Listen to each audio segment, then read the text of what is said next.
Paz do Senhor, meu irmão. Tudo tranquilo com você? Tudo em paz? Que bom, estou contente de estar aqui com você mais uma vez.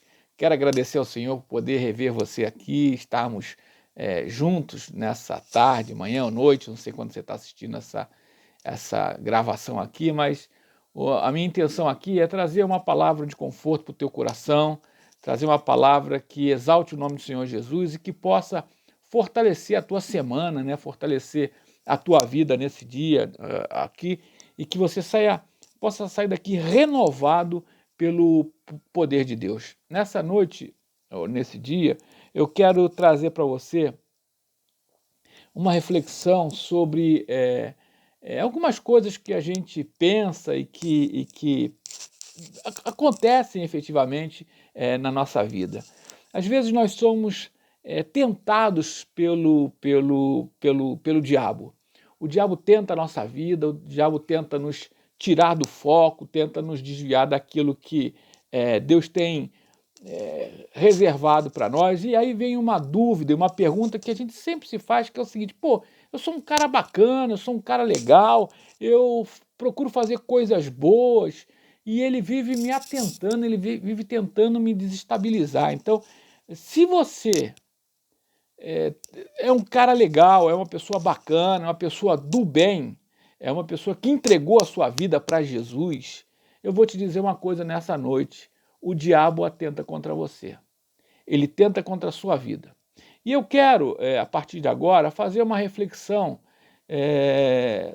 sobre aquilo que é a nossa vida e sobre aquilo que nos acontece, não só na sua, como na minha vida também. Então, nós planejamos tudo, nós tentamos fazer tudo certo, e talvez isso tenha acontecido com você. Você planejou tudo, você se dedicou, você tentou talvez abrir um negócio, você tentou fazer um negócio direitinho, você tentou ter um relacionamento bacana, você tentou acertar na sua vida, e no final você, planejei tudo, montei tudo certinho, nada pode dar errado, nada pode se desorganizar, e quando você menos percebe, tudo deu errado. Tudo está dando errado, tudo está indo contra. Parece que na hora em que nós não temos dinheiro, é a hora em que alguma coisa em casa quebra, né? A gente ora aqui em casa, a gente ora bastante: Senhor, guarda as coisas materiais, né? Porque a gente está apertado de dinheiro e não tem dinheiro para consertar uma geladeira. No outro dia eu estava sem dinheiro, quebrou a geladeira aqui do nada, né? Então a gente ora nesse sentido, para que o Senhor guarde os nossos bens materiais, para que a gente não desperdice e que não tenha que usar dinheiro na hora que nós mais necessitamos. Então, na hora em que nós não temos dinheiro, parece que alguma coisa dá errado, alguma coisa em casa quebra, alguma coisa nos vem urgente, é alguma coisa que veio para pagar que a gente não imaginava. Na hora em que você deixou de pagar o seguro porque você estava apertado e eu não pude pagar a prestação desse mês, afinal, já tem uns 3, 4, 5 anos que eu não bato com o carro mesmo, então não vai ser agora. Aí a gente bate o carro. Aí parece que alguma coisa deu errado, e naquele mês em que a gente não podia bater o carro, nós não pagamos o seguro, batemos o carro. Talvez naquela hora em que você, apertado, não conseguiu pagar a parcela do teu plano de saúde, se é que você tem um plano de saúde, né? E aí aparece algo inesperado em que você precisava, e que você precisa usar um plano médico, um socorro médico, e você está inadimplente. Parece que o diabo está atentando, parece que o diabo nos atenta, parece que as coisas dão errada e a gente não consegue evitar. A palavra de Deus vai nos mostrar Paulo, e Paulo ele fez várias viagens missionárias, e ele fez a primeira viagem missionária, foi bacana, ele fez uma segunda viagem missionária, tudo deu certo, ele foi lá, pregou, anunciou a Jesus como Senhor e Salvador, e aí ele planeja algo maior, porque tudo tinha dado certo nas 2 viagens anteriores, e ele quer ir um pouco mais longe. Ele quer apresentar a palavra de Deus para mais pessoas, né? Ele quer expandir a obra, ele quer expandir o reino de Deus. E aí ele vai para Macedônia, que era onde ali havia o domínio do Império Romano. E ele vai para lá, porque ele queria apresentar Jesus para mais pessoas. E era do interesse dele que o Império Romano, os judeus ali, passassem a conhecer Jesus como Senhor e Salvador de suas vidas. Pois nessa viagem, então, em que ele planejou, em que ele se preparou, em que ele quis expandir o reino de Deus, quis ir um pouco mais longe, queria ir mais longe, foi nessa viagem que Paulo, então, apanhou, foi preso, foi chicoteado, ele chegou à cidade de Tessalônica para começar a anunciar, ele pregou e ele conseguiu pregar ali, mas diz a palavra que se levantaram contra ele um bando de pessoas, é assim que a palavra de Deus diz, desocupadas e invejosas. E eles vieram exatamente para pegar Paulo e jogar Paulo na prisão, a ponto de Paulo ter que fugir para Bereia. E quando ele foge para Bereia, estes mesmos irmãos lá de Tessalônica descobrem que eles estão lá em Bereia. Lembra? Aquele pessoal lá, os desocupados e invejosos. Eles vão até Bereia para tentar impedir aquilo que Paulo estava fazendo, tentar impedir a obra, tentar impedir o anúncio de Jesus Cristo como Senhor. Então, eles vão atrás de Paulo novamente. Então, meu irmão, eu não tenho a menor dúvida. Se você está trabalhando, se você está buscando, se você está crescendo, se você está querendo evoluir, se você está querendo acertar a tua vida em todas as áreas de relacionamento, financeira, material, você está querendo acertar a tua vida com Deus. Meu irmão, eu vou te dizer uma coisa, nessa noite, sem dúvida nenhuma, existe um monte de invejosos, um monte de desocupados intentando contra você. E esses desocupados e invejosos, eles são instrumentos de Satanás para tentar fazer você parar, para tentar você fazer desistir. Então não pare, não olhe, não joga para esse tipo de torcida.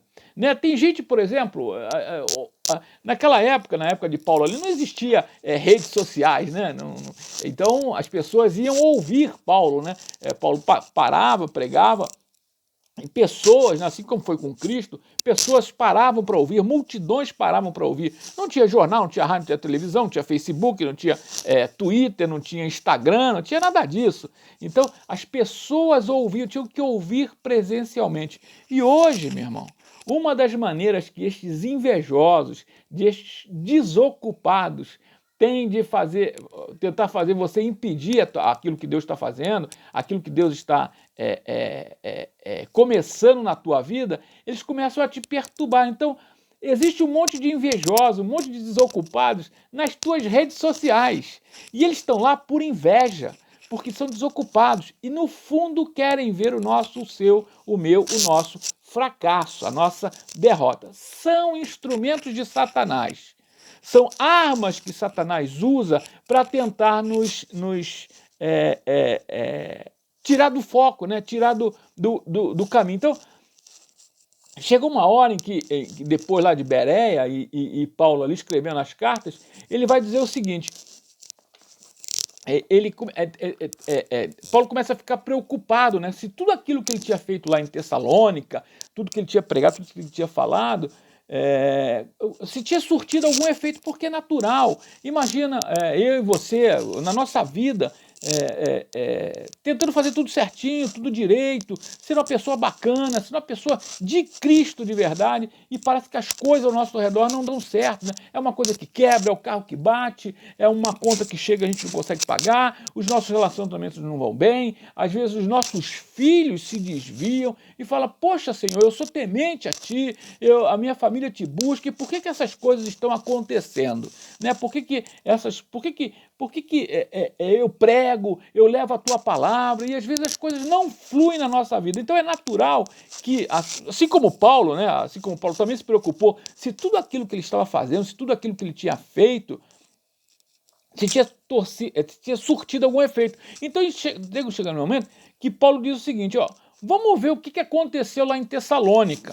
Vamos ver como é o que está acontecendo. Então ele está lá em Tessalonicenses, no capítulo 1 Tessalonicenses, capítulo 2, no verso 18. Vai dizer o seguinte, por isso, bem quisermos uma e outra vez ir ter convosco, pelo menos eu, Paulo, mas Satanás nulo impediu. Então Paulo queria saber se tudo aquilo que ele tinha pregado, se tudo aquilo que ele tinha anunciado em Tessalônica, se tinha surtido algum efeito, se as pessoas que tinham se convertido, se elas estavam firmes. Então ele tinha essa preocupação. E a palavra de Deus diz que Satanás o impediu. Quando ele diz Satanás aqui, ele não está se referindo a uma pessoa física, né? Ou aquele invejoso, ou desocupado, né, da nossa vida, se é este que impediu. Não, ele diz Satanás num sentido espiritual mesmo. Ele vai falar isso um pouco mais lá na frente também, né? Então ele usa aqui no sentido espiritual mesmo. Satanás impedia. Satanás não queria que Paulo descobrisse se tudo aquilo que ele tinha feito em Tessalônica tinha surtido algum efeito ou não. Então ele diz, Satanás nos impediu de ir até Tessalonicenses para então tentar descobrir, tentar entender se surtiu efeito. Então, Paulo aqui não está seguindo uma figura de linguagem, de chamar os irmãos desocupados e os invejosos de Satanás. Paulo espiritualizou mesmo. Eu quero já dizer para você o seguinte, Satanás tenta de todas as maneiras impedir que você avance. Satanás tenta impedir de todas as maneiras que eu avance, que nós, como igreja, avancemos. E lá, aqui em 2 Timóteo, capítulo 3, no verso 12, até já tirei aqui, vai dizer o seguinte, também todos os que piamente querem viver em Cristo Jesus padecerão perseguições. Então, meu irmão, se você entregou a tua vida para Jesus, e esse tipo de mensagem, dificilmente você vai ouvir numa igreja, ou de um pastor que quer encher a sua igreja. Ele não vai dizer para você que a partir do momento que você aceitar a Jesus como Senhor e Salvador da sua vida, meu irmão, o inferno vai tentar se levantar contra você. O inferno vai tentar impedir que você vá adiante. O inferno vai tentar impedir que tudo vá bem na sua vida. Quando você aceita a Jesus como teu Senhor e como teu Salvador, e que as bênçãos do tempo vindouro passam a estar reservadas para você, Satanás vai tentar fazer você parar, desistir. Então é por isso que ele diz aqui em capítulo 3, verso 12 de Timóteo, ele vai dizer o seguinte, e também todos os que piamente querem viver em Cristo Jesus, padecerão perseguições. Meu irmão, eu quero dizer o seguinte para você, aquele que busca fazer a vontade de Deus vai ser perseguido. Se comprometer, vai ser perseguido. Cada vez que você quiser se comprometer com o reino, o diabo vai se levantar para você. Eu costumo dizer sempre na igreja, toda vez que nós nos levantamos aqui para fazer alguma coisa para o Senhor, o diabo, seus anjos e o inferno se levantam para tentar nos impedir. Por isso que as coisas na igreja são, teoricamente, muito mais difíceis do que para o mundo. Então eu quero fazer algumas reflexões aqui com você nessa noite, e eu quero usar dois termos aqui que o mundo acaba usando, né? De forma que a gente possa entender. Uma das frases que a gente sempre ouviu, e que é bem comum a gente ouvir, é que não se chuta cachorro morto. Por que não se chuta cachorro morto? Porque as pessoas não se preocupam com o cachorro que não morde.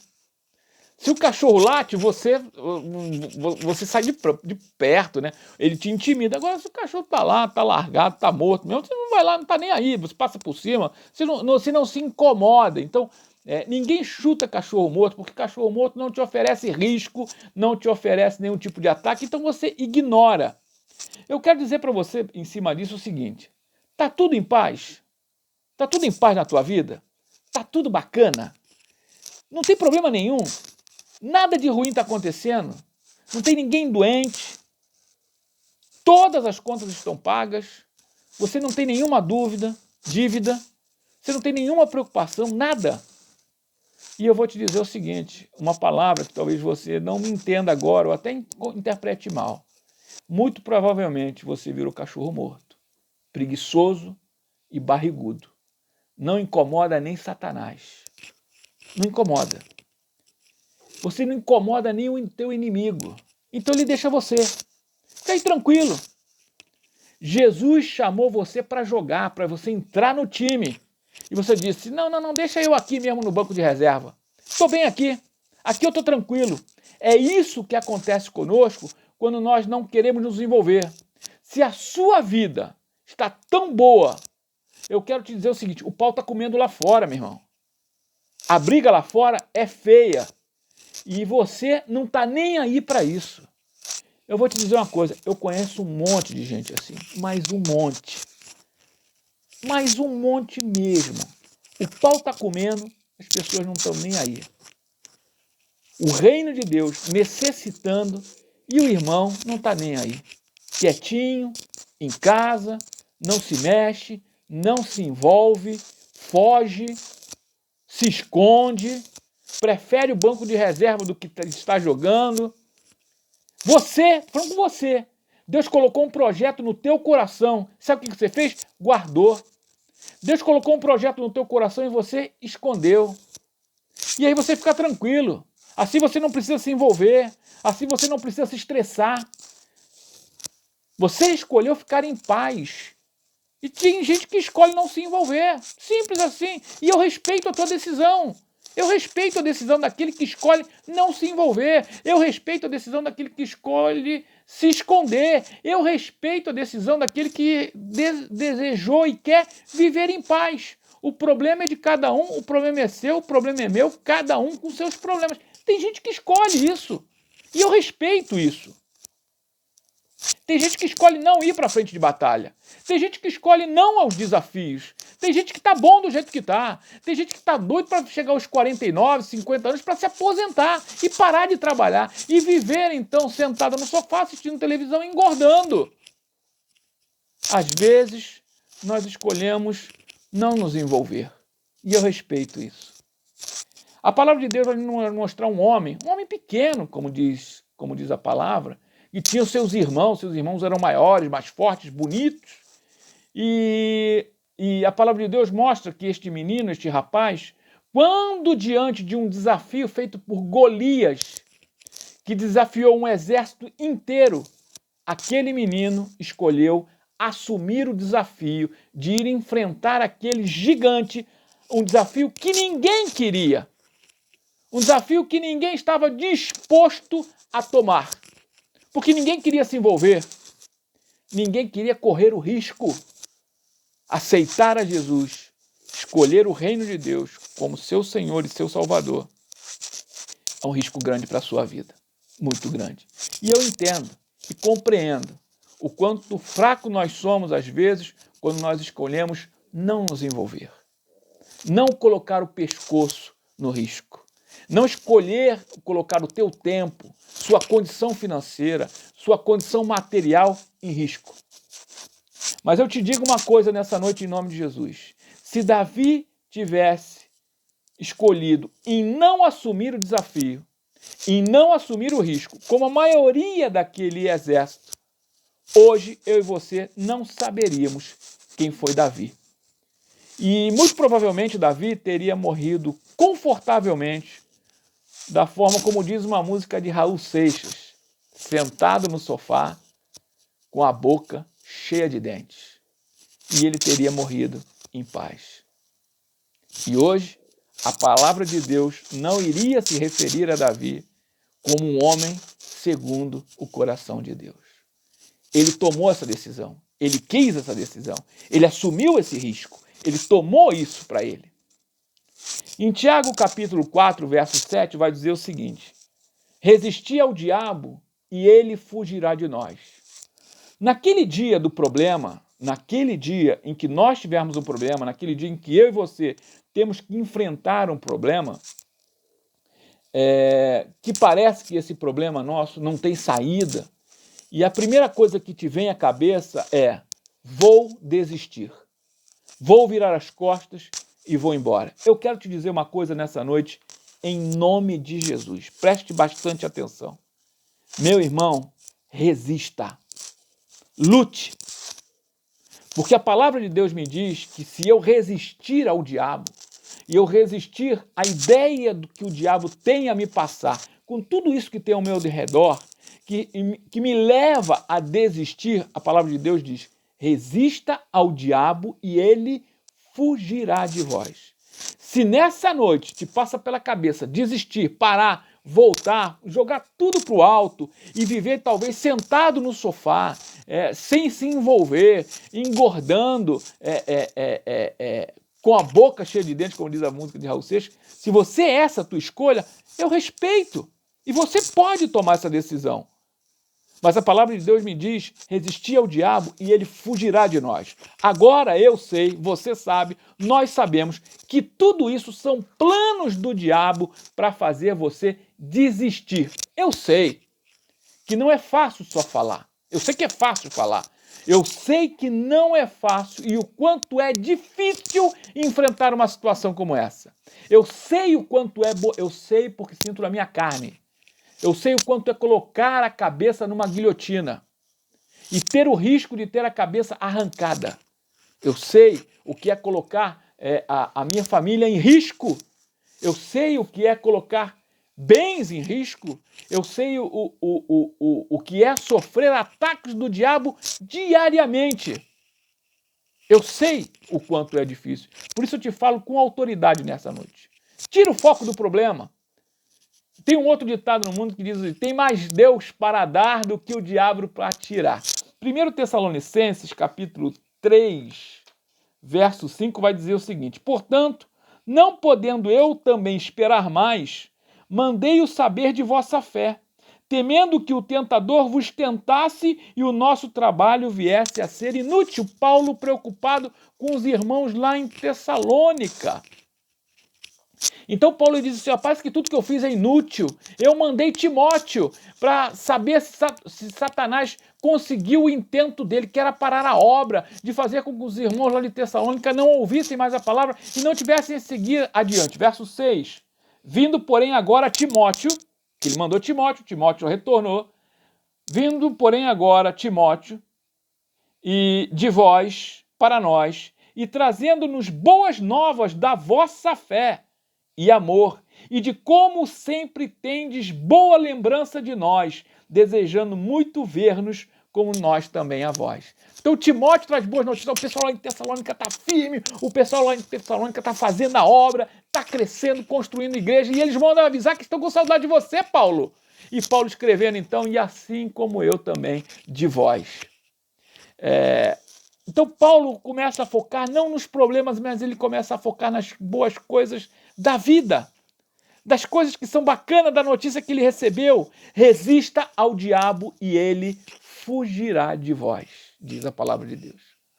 Então, às vezes, eu também fico abalado, às vezes eu fico triste, às vezes também me coloco preocupado, às vezes eu me coloco também para baixo.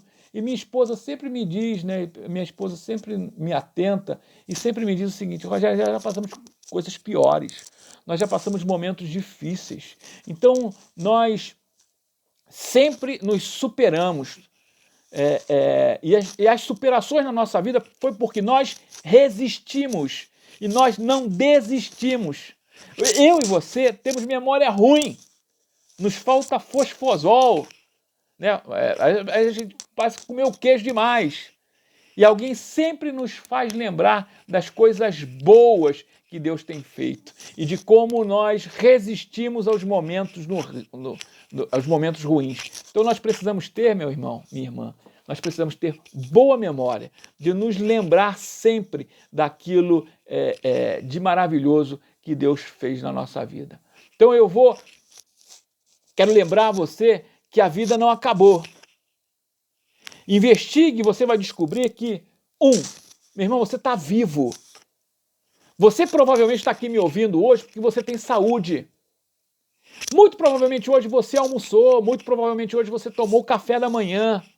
E dependendo da hora, até você já jantou, tomou o café da tarde. Você tem inteligência, você tem força. Satanás pode ter te dado uma rasteira, Satanás pode ter nos dado uma rasteira, Satanás pode ter feito algo para tentar nos fazer desistir, mas calma, a tua luta não acabou e eu venho aqui nessa noite para dizer para você que você pode vencer, que o fim ainda não está determinado e que você vencerá em Cristo Jesus se nós resistirmos ao diabo. Então resista com todas as tuas forças. Eu e você vamos recobrar as nossas forças. Nós somos levados e tentados a pensar que tudo acabou. Não foque no problema. Não foque, traga a tua lembrança. As coisas boas que Deus tem proporcionado para você. Se você está me ouvindo aqui hoje, se você consegue me ver, meu irmão, isso já é uma dádiva. Você acordou hoje, você está bem. A Covid não te alcançou. Você está com saúde, graças a Deus. Resista ao diabo e ele fugirá de vós. Porque todas as vezes, eu tenho certeza que todas as vezes que você resistiu, você superou. Todas as vezes que você resistiu, você venceu. E tudo de bom na sua vida lhe caiu sobre você. E foi porque você resistiu, porque você lutou, porque você assumiu um papel de protagonista da tua vida e não impediu que ninguém viesse a te parar. Tá com memória ruim? Tá com memória fraca? Agradeça a Deus pelo dia de hoje, pela comida que você teve na mesa, pelo banho quente que você tomou hoje, pelo teto que te abriga. Como é que eu vou resistir aos dias maus? Como é que eu vou resistir aos dias ruins? Com boa memória. Com boa memória. Fique avisado você que a partir do momento que você aceitou a Jesus, que você aceitar Jesus como Senhor e Salvador da sua vida, a sua cabeça está por um triz. Vão pedir a sua cabeça. Satanás não está feliz com você. Mas o que eu quero aqui nessa noite para terminar, não desista, resista, porque muito maior é aquilo que Deus tem reservado para você. E se você resistir, você verá a vitória de Cristo na tua vida. Não desista, resista em nome de Jesus. Pai, Deus Todo-Poderoso, eu quero orar contigo nessa noite e te pedir pela vida do teu filho, da tua filha que está aqui hoje, talvez a ponto de desistir. Talvez, Senhor, esta seja a última mensagem que ele estava disposto a ouvir ou disposta a ouvir. Mas eu quero te pedir agora, Senhor, que tu dos céus derrame agora uma força extraordinária sobre a vida do teu filho. Refresque a sua memória. Refresque, Senhor, ó Pai, a certeza que nós temos agora de que tu, Senhor, ó Pai, nos ajudará, nos dará uma força sobrenatural, uma força, Senhor, que vai além do nosso entendimento. E nós veremos o inimigo das nossas almas no chão, caindo por terra em nome de Jesus. Porque nós assumimos, Pai, ser dos teus filhos, nós assumimos, Senhor, ó Pai, Deus amado, levar adiante a tua palavra. Por isso, Pai, Deus amado, eu te peço agora, Senhor, cubra-nos com o teu sangue. Cubra-nos, Senhor, com o teu Espírito em nome de Jesus. E livra-nos, Senhor, de todas as mazelas da vida, de todos os intentos de Satanás. Faça-nos, Senhor, invisíveis aos olhos do nosso inimigo. E toda a sorte de bênção e graça seja derramado sobre a vida do teu filho, dessa família, Senhor, sobre este lar, em nome de Jesus. É o teu filho, Senhor, que neste dia se encontrava desesperado. Dá um bálsamo de refrigério na nossa vida. E que tudo isso, Senhor, seja para a honra e para a glória do teu nome, o nome santo e soberano de Jesus. Meu irmão, foi muito bom estar aqui com você. Eu sou o pastor Rogério Gonzalez, da Comunidade Redenção, Igreja Redenção aqui de Interlagos. E nós vamos nos ver numa próxima live, uma próxima mensagem aí, em nome de Jesus. Eu te peço que você repasse essa mensagem para alguém que talvez esteja desesperado hoje e que talvez já tenha talvez perdido as forças. E que a graça e a paz do Senhor possam alcançá-los assim também como a tua família. Em nome de Jesus. Pai, obrigado por esse momento. Eu abençoo a vida de cada um dos teus filhos dessa noite. Em nome do Pai, do Filho e do Espírito Santo. Amém. Até a próxima, meu irmão. Deus te abençoe em nome de Jesus. Tchau.